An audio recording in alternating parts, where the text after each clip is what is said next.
আমি আসার সময় বিভিন্ন পথ ঘুরে আসছি, যখন দেখি রংপুরের মানুষের ছোট ছোট টিনের ঘর, বাড়িটার কোনো সৌন্দর্য নাই, তাদের ক্ষেত খামারিটাও কেমন যেন একটা বর্ণহীন পড়ে আছে। এই যে দৃশ্য, পাশাপাশি অন্য জেলায় যান, অন্য উপজেলায় যান, এর থেকে অনেক উন্নত তারা। রংপুরবাসী কি চিরদিন মফিজ হয়ে থাকবে? বলুন, আমরা মফিজ হয়ে থাকতে চাই না। আমাদের পুঁজি নেব, পুঁজিপত্রে ব্যবসা বাণিজ্য করে আমরা বাড়াবো, আমাদের অর্থনৈতিক উন্নতি হবে, আমাদের ছেলেমেয়েরা লেখাপড়া শিখবে, আমাদের ছেলেমেয়েরা ব্যবসা বাণিজ্য করবে। এই দেশ আপনার ঘরবাড়ি হবে, রাস্তাঘাট হবে, বিদ্যুৎ আসবে, দেশের উন্নয়ন হবে আপনার উন্নয়নের মাধ্যমে। গুটি কয়েক মানুষের 7তলা 10তলা বিল্ডিংয়ের সাথে আমার আপনার উন্নয়নের কোনো সম্পর্ক নেই।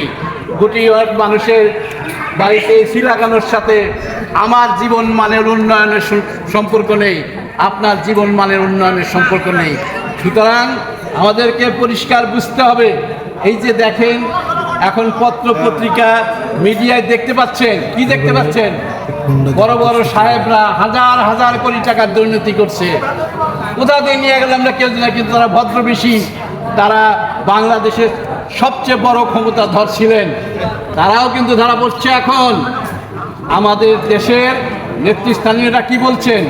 বলছেন দুর্নীতিতে জিরো টলারেন্স।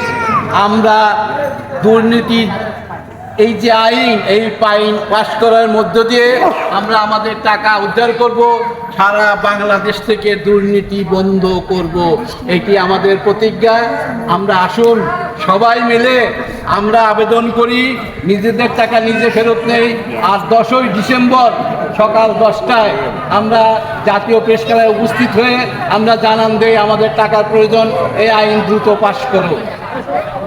এবং জনগণের ইচ্ছা যখন দেখবে, শত শত হাজার হাজার লাখ লাখ মানুষের এই দাবি ইচ্ছা, তারা তো মারামারি করার জন্য আসে নাই, তারা খুনাখুনি করার জন্য আসে নাই, তারা কোনো সরকার পরিবর্তনের জন্য আসে নাই। আমরা আপনারা সবাই মিলে আমাদের অধিকারের কথা বলে আমরা এই আইনটি পাশ করিয়ে নিব। তো এইটুকু বলেই আমি আমার কথা শেষ করছি। আপনারা কি সব বুঝেছেন? পরিষ্কার বুঝেছেন? তো আপনার যদি প্রশ্ন থাকে উত্তর দিব। আর এখন যে আমাদের